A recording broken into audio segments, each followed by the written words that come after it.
Jajaran Kepolisian Direktorat Reserse Narkoba Polda Sumsel mengamankan RH, B, A, dan M. Mereka diringkus lantaran menindaklanjuti kepemilikan 60 dirigen tua dengan total 1.920 liter yang diangkut 4 mobil. Keempatnya diringkus pihak kepolisian saat berada di kawasan Talang Kelapa, Kecamatan Alang-Alang Lebar, Palembang.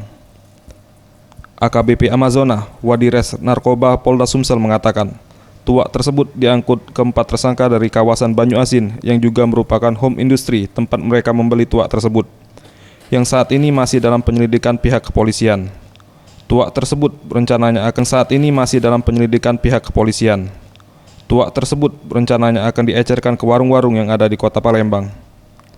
Keempat tersangka akan dikenakan pasal 20 ayat 2 Permenkes RI tentang minuman keras dan pasal 18 ayat 1 Perda Kota Palembang nomor 11 tahun 2006 tentang pelanggaran peredaran minuman keras beralkohol yang ancaman hukuman pidananya 3 bulan kurungan atau denda 50 juta rupiah. Dalam rangka juga dalam cipta kondisi ya, sudah situasi juga, karena kita perlu tahu berapa kali tindakan keras. Juga banyak juga yang meninggal juga yang ngoplos-ngoplos sendiri minuman itu. Kita lihat banyak sekali kejadian di Palembang. Karena terus terang minuman ini akan diedarkan, dipasarkan di Palembang. Tim Liputan Sriwijaya TV.